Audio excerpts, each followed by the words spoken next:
Well, good morning. Today we will talk something about FPGA, an introduction to FPGA. First, look what FPGA are. Now, FPGA stands for Field Programmable Gate Arrays. What an FPGA is? An FPGA is basically an integrated circuit which is configurable, that is programmable. What programmable is, what is programmable about FPGA, we will talk it about later. Now, what are the programmable components of FPGA are the logic blocks and the interconnects.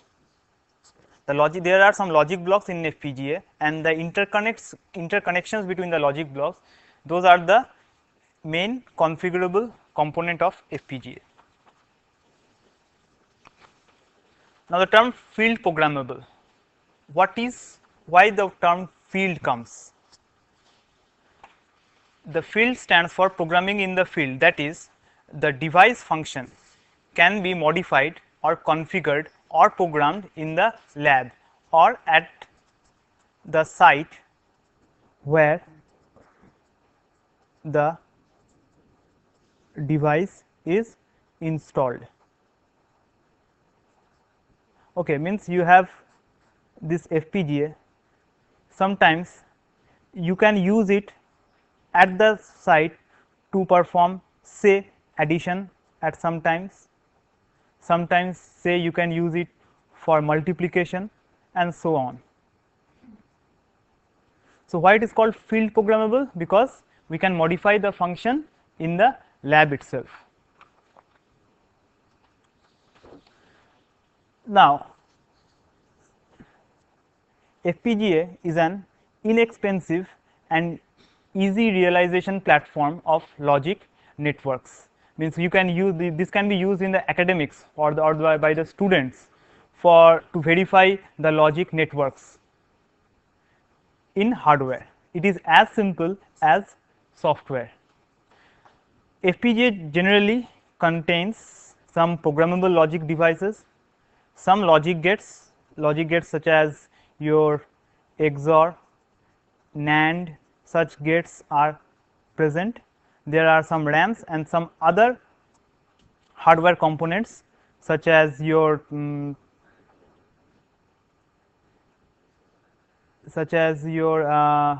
DCM, that is the clock managers and so on.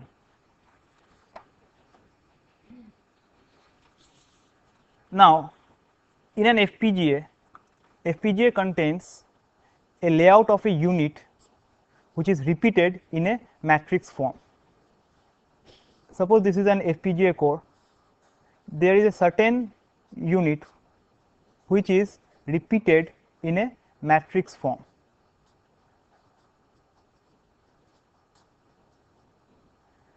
For the user can configure the function of each logic block, the input output ports and the interconnections between the logic blocks and the input output.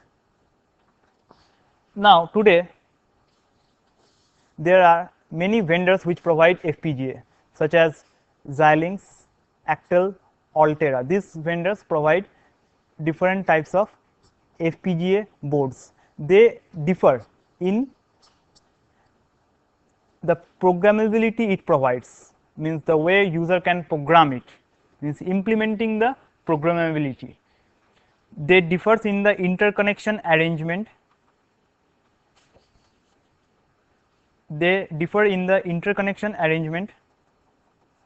Between the logic blocks and the basic functionality of the logic block. Now, what does an FPGA block, we are talking about logic blocks in FPGA, what does the logic block in FPGA contains? Generally, a logic block of an FPGA consists of LUT, that stands for lookup table. What is a lookup table? Suppose we use a 2 input lookup table, for example. suppose there are two variables a and b, and corresponding to them there is a function. Now, what are the possible combinations that can appear is this. Suppose the function corresponding to them is this. Now, what does a lookup table contains is this function 1 0 1 0, fine, and a and b acts as a memory address pointer. Now, when a is 0, b is 0, the first value is selected. When a is 0, b is 1, the second value is selected. So, this is what an lookup table is. Now, a basic FPGA combinational block consists of a lookup table. We have shown here a 3 input, which is generally actually is 4 input. There is a mux and there is a storage element. Now, when ABC appears, it selects a particular functional value which can be available at the output of the logic block, or it can be stored in a storage element for subsequent use, or this mux can make available another value at its output. This will depend on the function which we want to realize on the FPGA.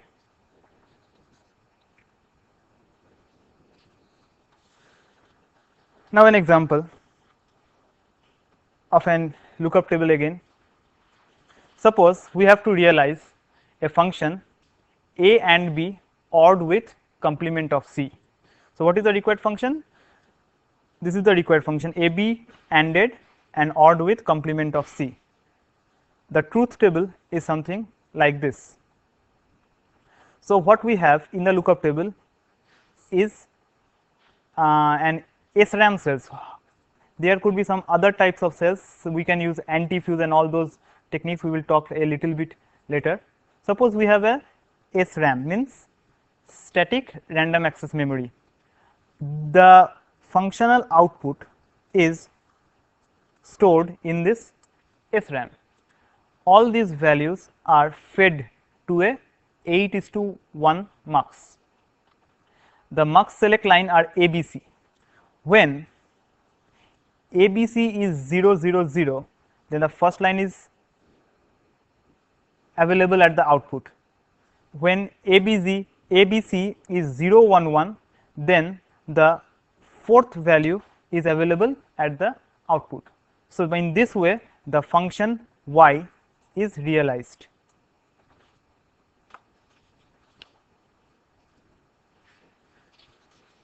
Now, what is programmability in FPGA? There are actually 3 programming methods.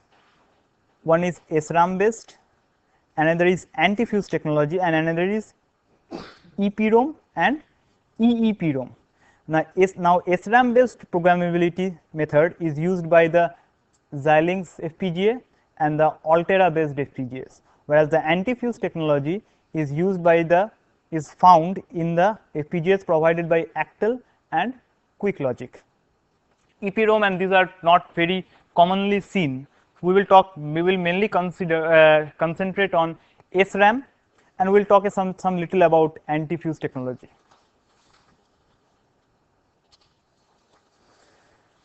Now, SRAM based programming. Now, in FPGA,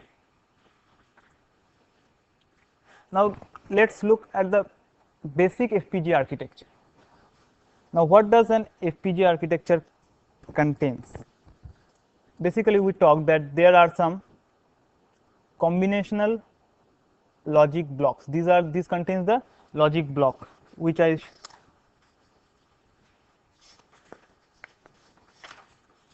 this one. This is the logic block. This is actually your this block.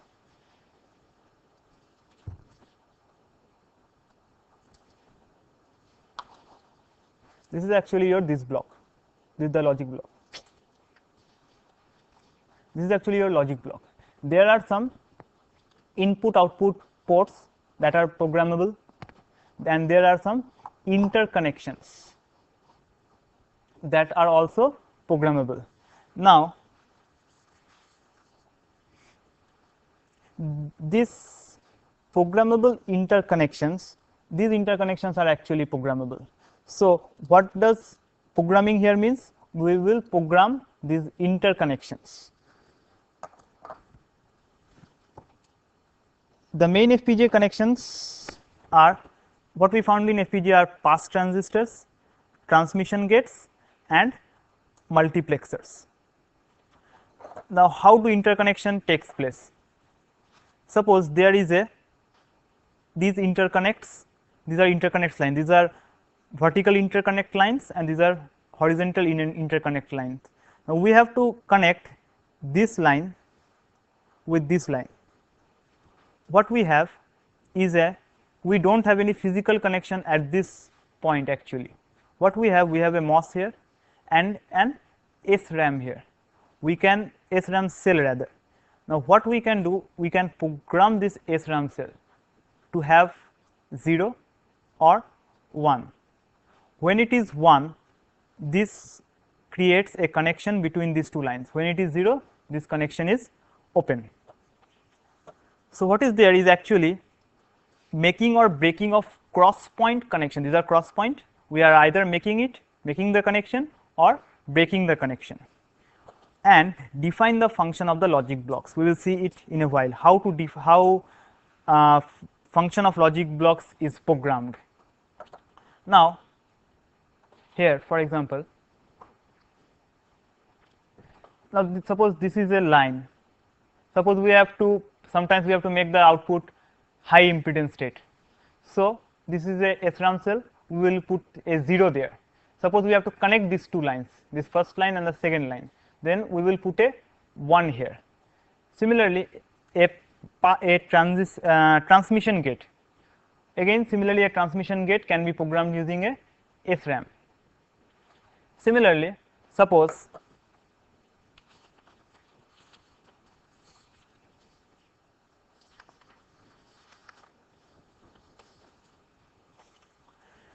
suppose we have require actually this output here, this output, then what we will program ABC, we will program ABC to 0 1 0. Okay. So, what is there? These are actually some SRAM cells which will be some values will be put there, okay, and corresponding function will be available here, fine, which is shown in this multiplexer. Suppose this is a 4:1 mux. Now, these two are the SRAM cells which will select the line. Okay. So, this is all what is programming in FPGA is. Similarly, suppose this is the logic block. Suppose sometimes we require the present, now this line gives the present value of the function, at this line gives the previous, means the previous state. Okay. Now, this SRAM can be programmed to take the present value or the stored value. Okay.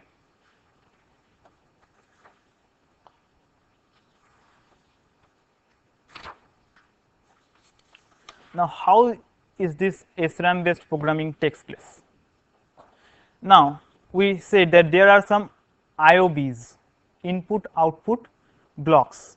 There are two pins which are called the configurable, I think configurable pins, which are used to program the SRAM cells. Now, these SRAM cells are basically arranged like a single shift register. Okay.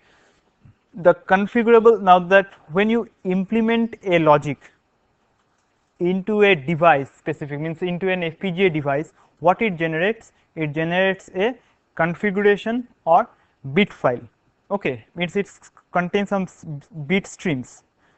These bit streams are actually serially loaded into this shift, into this SRAM cells. Okay. Now this is all about SRAM based programming.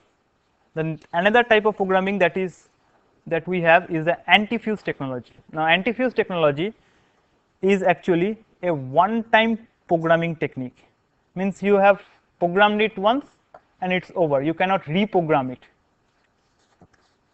So what an anti-fuse is? Anti-fuse is a link in configurable paths. Suppose this is a path. There is an anti-fuse here. In an unprogrammed state, this anti-fuse has a very high resistance. Hence, it models as an open circuit. What physically we have?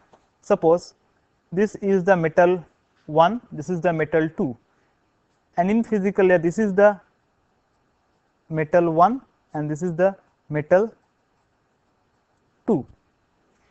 This is actually your anti-fuse, which is basically non-conducting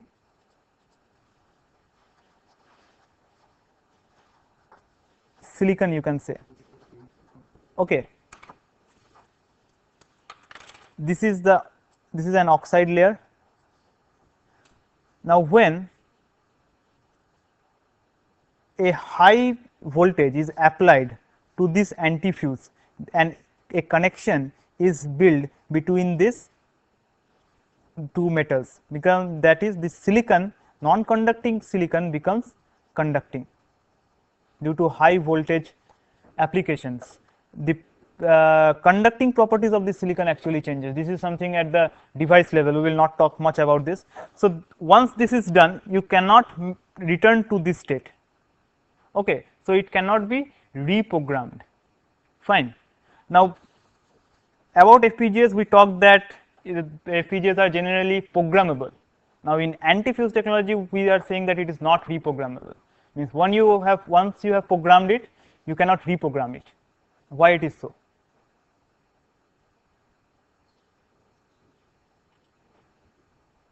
We have said that FPGAs are programmable. You have downloaded one program into it, you can again download some program into it. In anti-fuse, we are saying that once you have programmed it, you cannot reprogram it. So this is actually violating the basic theory of the FPGAs, right? Now anti-fuse technology, now here comes the comparison between the anti-fuse technology and the SRAM. Anti-fuse is there. Why it is there? We should know why anti-fuse is there. Now what SRAM is? These are actually memory elements. You can say that these are D flip-flops or something like that. So in the FPGA, they are taking some extra area, which is rather not a part of our logic. It is blocking some area. In anti-fuse, what is there? There is just a silicon, just a small, it also occupies the area, but smaller with comparison to SRAM. What we have? We have a silicon crystal like there. Okay, so it occupies a much lesser area. Secondly, here the delays are very high. These are comparably high speed. Okay, so we can say that anti-fuse have some advantages over SRAM. Now we have to find some applications where once you have programmed an FPGA, you do not require reprogramming it. So some vendors, suppose there is a system, okay, whose functionality is fixed and FPGA is required that will connect this is an FPGA. Suppose this is a microprocessor. Suppose this is a DSP processor. Okay, the functionality of FPGA is to synchronize, interface these two blocks. So its function is fixed. Okay, you need not reprogram it here, right? But it has to satisfy the speed, the data speed between these two. In such conditions where we require dedicated FPGA, means its functions is fixed, we will go for anti-fuse technology. Am I clear? Okay, right. Now we will look into one of the vendors, Xilinx. Now now before going to it, we have to look into something about the programming in programmability. Now we have seen that the interconnect lines are between beside the CLBs there are some interconnect lines. These interconnect lines are pre-laid. Obviously these are pre-laid, means before programming these are laid vertically and horizontally. Okay. At the cross point we generally have switch matrix. Okay, what does this switch matrix does? It connects the lines to the input output of logic blocks. Suppose this is a logic block. Okay, it is connected to some other logic block. These outputs, now these are also configurable. Okay, now this switch matrix contains a set of multiplexers where an incoming line can be connected to outgoing line. Suppose this is an incoming line, this has to be connected to say this third line, then there are multiplexers that will be programmed. Okay, the path will be set. Fine. Now we will talk about the Xilinx specifics. Now Xilinx provide many FPGAs that differ in the complexity in the terms of number of CLBs rather. Okay, so what we Xilinx have, we have the Vertex 2 FPGA, the Spartan 3 FPGA, but at the base all the FPGAs contains CLBs. CLB stands for configurable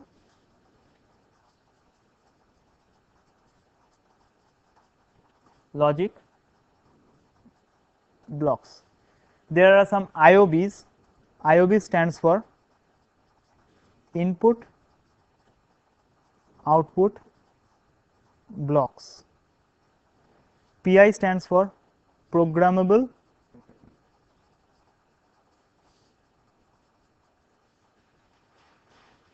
interconnects. There are some RAM blocks and there are some other resources such as buffers, global clock buffers, then you have your some dedicated multipliers are there. Today's we can find some dedicated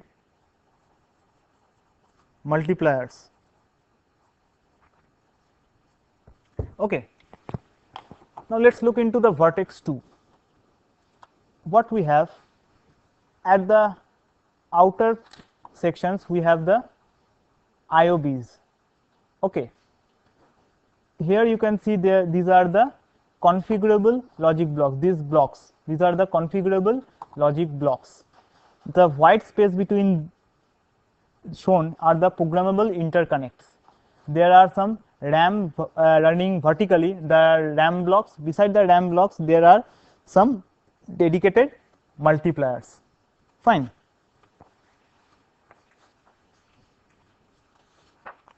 Now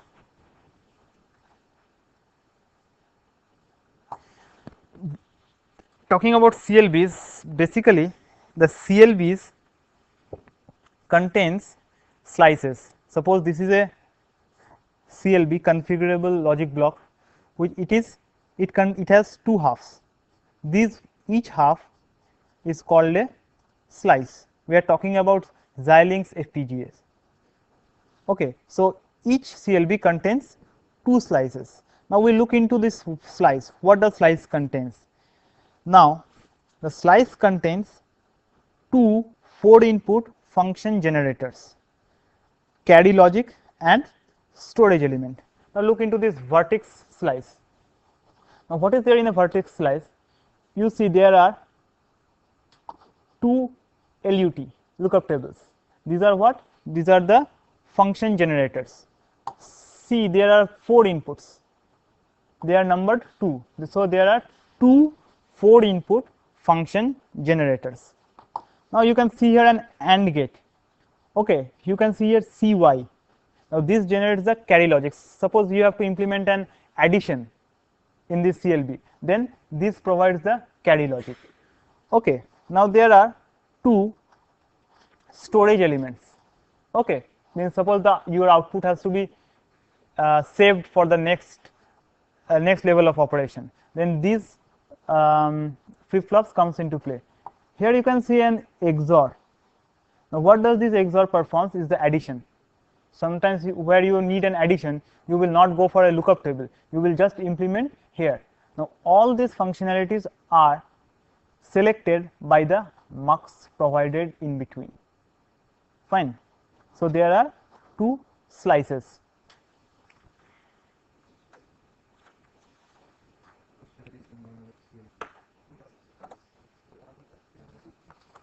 Now, so each function generator output drives CLB output. Here this is the function generator, it drives the CLB output, or it drives the output of a input of a D flip flop. Okay. Now these two function generators can be combined to provide functions of 5 to 6 inputs. Now here we are confined that our function should be 4 input, not more than that. Suppose we require 5 to 6. There are some logics provided which uses these two LUTs to provide 5 to 6 input functions. Fine. Now talking about IOBs, the input output blocks. Now the input output blocks appears as a storage element. It either, now look here, suppose this is the input section, means your logic is in this portion. Okay, this is the pad, this is the connection to the outside. So you have to this line, you have to output it. Okay, you can output it through this mux, through this buffer.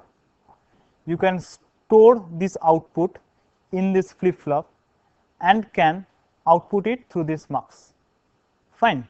Similarly, for the input, you can, from this pad, the input can be stored through this buffer. It can be stored in this D flip flop, or it can directly be sent to the core of the FPGA. Okay. Now there are certain modes in which this IOB can work. That is the synchronous set mode, synchronous reset mode, asynchronous preset mode, asynchronous clear mode. We will not go into details into this. Now we talked about it, that each IOB can be programmed into input path or the output path. The input path, there are some buffers, those that routes the input signal directly to the core or via the flip flop. Similarly, the output path, there are some buffers which route the output signal from the core to the outer world directly or through the D flip flop. Okay. Now we talked that there are some RAM blocks. These RAM blocks, we know that were organized in columns. Why RAM is required? To store some intermediate data.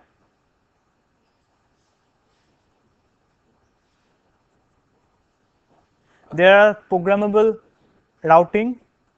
Now adjacent to each CLB, this is in context of vertex 2, adjacent to each CLB we have a GRM. GRM stands for general routing matrix, which is basically, we talked about switch matrix, and it connects the CLBs. Resources are rather your CLBs, RAM, multipliers. So this GRM interconnects these resources. Now beside this, there are some arithmetic resources such as adders, counters and multipliers. Why it is required? It is to speed up an arithmetic operation, because nowadays FPGA has to compete with ASIC. So, the main reason the main field of competition is your speed. So, FPGA has to reach not fully, but some portion, some part of the speed achieved by the ASICs. So, these are all intelligence that the FPGAs nowadays have to speed up the functionality. Now, we see that there are some dedicated carry logic and XOR to function to implement the addition. Now, where do FPGAs lies? An IC can be programmable or one-time programmable, means we have learned about ASICs. There are some programmable logic devices. These are generally simple programmable logic and complex programmable logic. Now, these PLDs are highly configurable. Okay, you can every time you can configure it, you can use it to implement your functions. The design time is fast. In a day or two, you can implement a function, but they can't support complex logics.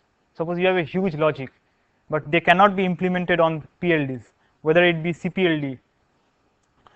At the other end of the spectrum, we have the gate arrays, ASICs, standard cells, full custom. Now, these ASICs provide no reconfiguration. The design is highly time consuming. The design is expensive and but supports complex function. Now, where FPGA sits? FPGA sits in between these two extremities of the designs, digital designs. What it has some functionality of the PLDs, it has some good features of the ASIC, right?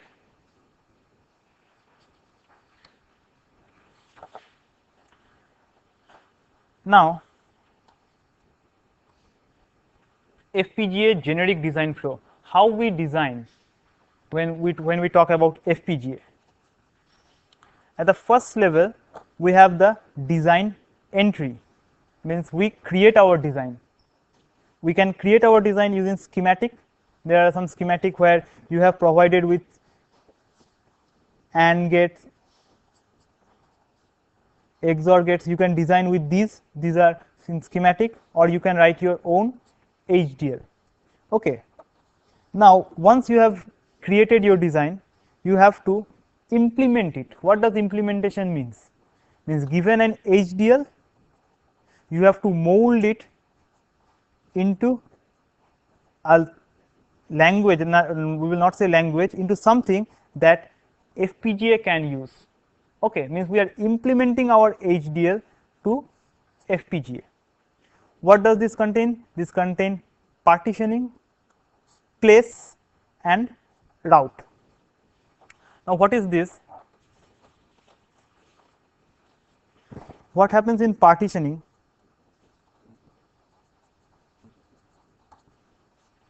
Suppose you have an HDL. Okay, this is your HDL block, whether Verilog or VHDL.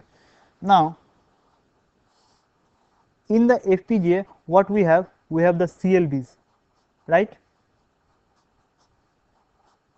These CLBs are 4 input or 4 inputs. Say, consider these are 4 inputs. Okay, now we have to partition our program into logic blocks which are 4 inputs. Clear? So, this is what happens in partitioning. Now, the next step is place. Now, suppose we have 3 logic blocks. Now, there are some millions of CLBs nowadays available. Now, which CLBs will you choose? Will you choose these 3 or these 3? Now, these decisions are actually taken in placing. Okay. The next part is your routing. Now, suppose in the place you have selected that these CLBs will be used to implement our logic functions. Now, the routing will find the interconnects. How will they be interconnected? The paths. Okay. Now at the same time, when this design flow is going on, at the same time you should have to, at the every level you should go on verifying your design at the every level.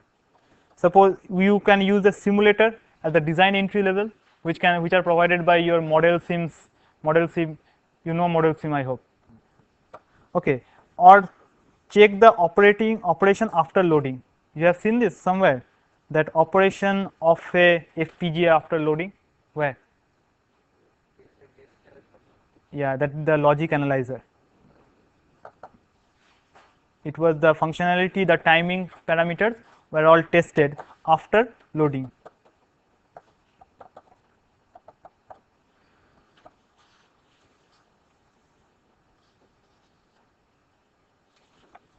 Now, as I said, the combinational logic must be covered by 4 input, 1 output gates. Now, this is what actually happens in translation.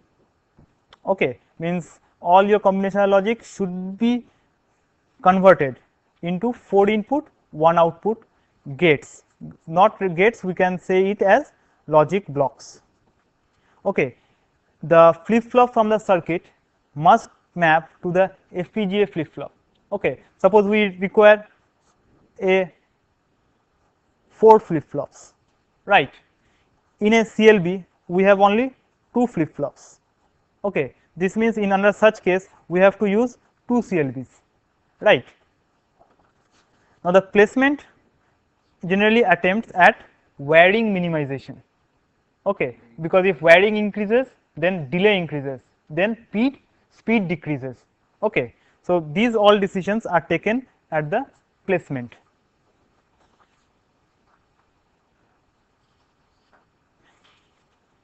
Now, an introduction to Xilinx IAC. What is this? Is a tool provided by Xilinx to configure FPGA provided by Xilinx. Fine. So, Xilinx IAC is a tool to configure the FPGAs provided by the Xilinx. Now, what Xilinx ISE is actually is an integrated software environment. Why it is called so? Because it is an integrated collection of tools accessible to GUI. Fine. Now, in the ASIC flow you have seen excuse me, at the design level you have to use one tool, then in the synthesis you have to use another tool, at the back end you have to use a plethora of tools. Now, what does IAC does is brings all these tools at the same place, okay, and provide it through a GUI. So, it is extremely user friendly. Fine. Now, what are the tools? The tools are XST, that is Xilinx synthesis tool, the PACE, code generator, constraint editor, impact. These are all the tools. If possible, we can look into it in lab sometimes. Okay. Now, at the design entry, what we provide to IAC? To the IAC, we can write the Verilog file or VHDL file or the schematic file. Okay. Now, the synthesis is done by Xilinx synthesis tool. What it does? It produces a synthesis. We have seen what it does. It produces a netlist file starting from an HDL or a schematic description. So, what a XST has? It takes .v, .vhd, .sch files and convert it into .ngc file. What is ngc file? The netlist file. Clear? Now, after synthesis, we go for translate. Now, translate is done by a tool called ngd build. Okay. What it does? It reads all the input design netlists. Suppose you have designed a mux somewhere. Okay. You have designed an adder. In another function, you have used those mux. You have just as function calling. You have used these mux and the adders. Okay. Now, what translation happens, it reads all the input designs, okay, and then writes the result into a single merged file that describes the logic and constraints. Okay, just as a flattening, just read this. This means just it links all the logic files. So, what translate gets? Translate gets .ngc from the XST, means the synthesis tool, and gives .ngd file. What is ngd? ngd is native generic database file. It describes the logic design reduced to Xilinx primitives.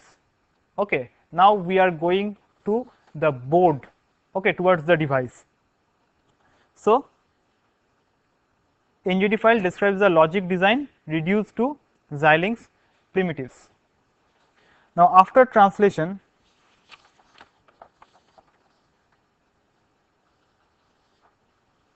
comes the mapping. Now, what happens in mapping? Mapping maps the logic on a device component. Okay, given a device, it maps the translated logic to this device. What it does? It takes the netlist, group the logic elements into CLBs and IOBs. Okay, now whatever information about this device, CLBs it has, it does here, it is done here. What it generates? It generates the NCD file and the PCF file. What is NCD? Native circuit description file. Now, what does this NCD file contains? It contains the physical circuit descriptions, means interconnection between the CLBs, means the which CLBs are used, which IOBs are used, description of the input design as applied to a specific device. Now, we have this mapping is device dependent. Okay, if you are using Spartan 3, mapping will take place in a different way. If you are using Vertex 2 Pro, these are the device. If you are using Vertex 2 Pro, then mapping will take place in a different way. Okay.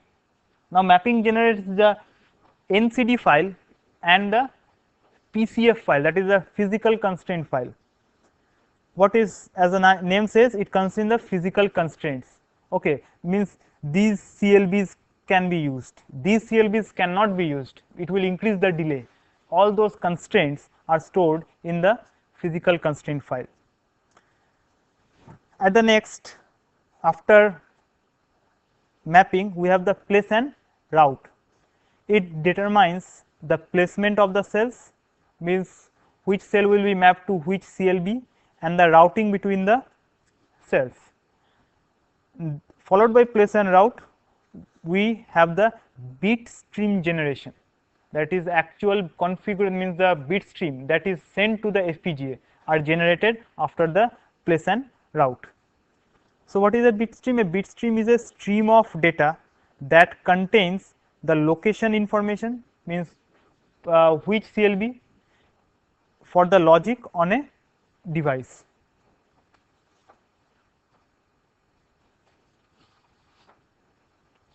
After this, after the bit stream has been generated, we go for configuration of the device.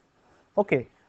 In this, the bit file is downloaded into the FPGA using, generally we go for a JTAG port. Okay. Now, the tools that are being used by the Xilinx IAC. For the synthesis or HDL compilation, it has the XST Xilinx synthesis tool. For the simulator, it has itself provides a simulator Xilinx IAC sim, or it can use the model sim provided by the Mentor Graphics. For using the code, there is a tool called code generator, which is code generator and architectural wizard. Means, suppose in a system you need an FFT, right? You will not go for an FFT, You will not build an FFT. You will not build an FFT. What does this code generator generates FFT? You will provide it how many points FFT, what should be the speed. Okay, now these code generator are also, these Xilinx ISE can use this code generator FFT. Similarly, you can FIFO. Okay, these are codes. It can use directly the codes. Okay, the user will not have to make an FFT, will not have make an FIFO. Fine. Now there is another tool, PACE, that is pin out and area constraint editor, that is given an FPGA. The user can specify that I will give the input from these 3 and take the output from these 2. Okay, so what is this? This is pin constraint. Okay, then the user may give, I will implement this logic into this area only. Okay, I will use this area for some other functions. Okay, so this area constraint and pin constraint is given through the PACE, the tool called PACE. Then implementation is done by translate, map and park, the tool of Xilinx itself, and then the device configuration is done by a tool called impact. All these tools can be accessed through the Xilinx ISE.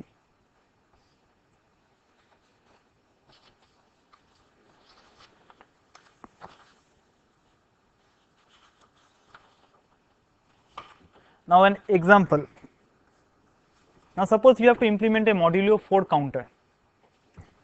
That is, suppose this is the initial state 0 0. Suppose if enable is 0, it will return to its own state. If enable is 1, it will move to the next state, and so on. If enable is 0, then it will return to the present state, or it will move to the next state. So depending on this state diagram, we can create a truth table. That is, suppose the present state is 0 0 is this, x1 and x2 is named as x1 and x2. Enable, and the next state is y1 and y2. When enable is 0, then the next state is same as the present state. When enable is 1, the system goes to the next state. Okay. Now you can implement it like this. Suppose you put the function corresponding to y1 into an SRAM cell, then y2 into this SRAM cell. Okay. Use the mux with a select line en, then your x1 and x2. This is visible, en, x1 and x2, right. Now this is your next state. After passing through this element, this become the present state because after a delay. Now so this is again used to select the next state. Clear? Is it clear? Not clear. So this is the next state, this is the present state. Fine. So why FPGAs? We have ASICs, we have PLDs. Why we will go for FPGAs? Because it is inexpensive, easy to handle, means program, and the time to market is very less. Okay. For an ASIC, a design needs 6 months to more than 6 months. Okay. When you are going for an FPGA, you will require hardly a 1 month or so. Okay. Next is FPGA can be used as glue logic to help connect large ICs. Okay. Now, as I said earlier, suppose you have microprocessors, DSPs. Now you will not go for an IC. Suppose you use this microprocessor. Suppose you use the microprocessor from you use your 8085. suppose you use DSP processor from TI, okay, you will not go to make an ASIC to interconnect them, right? You will use here what? An FPGA, so that you can make your system, you can reduce the time to make your system. Okay, so what is this? This is a glue logic, means this logic is used to interconnect the large ICs, right? Now these FPGAs can be used to generate global control signals such as your reset, then the data formatting, means how data are passed from one block to another block, such as serial to parallel, right? Then FPGA reduces the system complexity and the manufacturing cost. How manufacturing cost is reduced? Now there is a concept called NRE, cost. Okay, whenever you go for a design, you require tools, right? You buy the tools for a once. Okay, you go for fabrication, means you need the fab labs, right? So once you have these, you can tape out your logics, okay, your chips. Now these costs which are required for only once, okay, just as the initial stage of the design, these are called the NRE cost, that is non recurring cost, right? Now suppose we plot the volume of production, okay, and this is the cost. For ASIC, the NRE cost is quite huge. This is the NRE cost, right? Okay, before any production, the cost, its initial cost, right? This is very huge. For FPGA, it is much less, but when you go for high volume production, your ASIC will be a cheaper option. At high volume production, FPGA will be a costly affair. Okay, so you have to decide in which range you are operating. Are you going for a low volume production or a high volume production, right?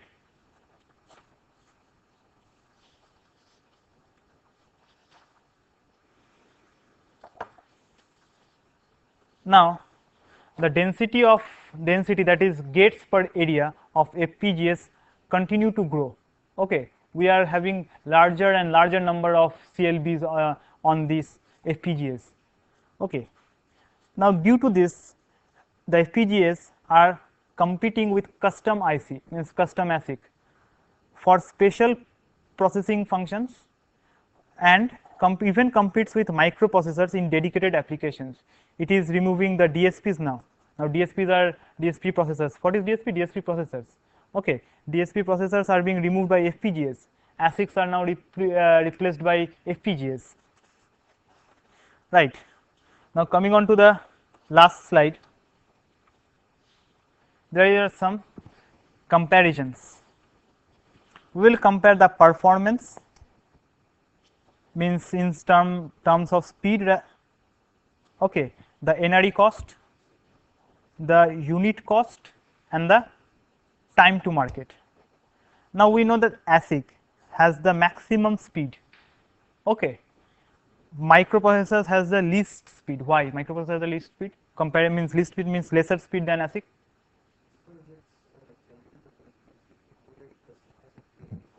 Yeah, dedicated. In between the ASIC and microprocessor lies the FPGA. So FPGA falls behind in performance with respect to ASIC, right? In case of NREs, as I said, ASIC has a maximum NRE cost. Microprocessor has the lowest NRE cost. FPGA sits in between. The unit cost, for a unit cost, FPGA has the maximum unit cost. That's why, since the unit cost is maximum, when we go for high volume production, the cost for FPGA production shoots up, right? For unit cost, ASIC has the lowest cost, and time to market, obviously ASIC has the greatest time to market, and FPGA sits behind it, and microprocessor based designs are the takes least time for market. Okay, this is all about FPGAs. Okay, thank you.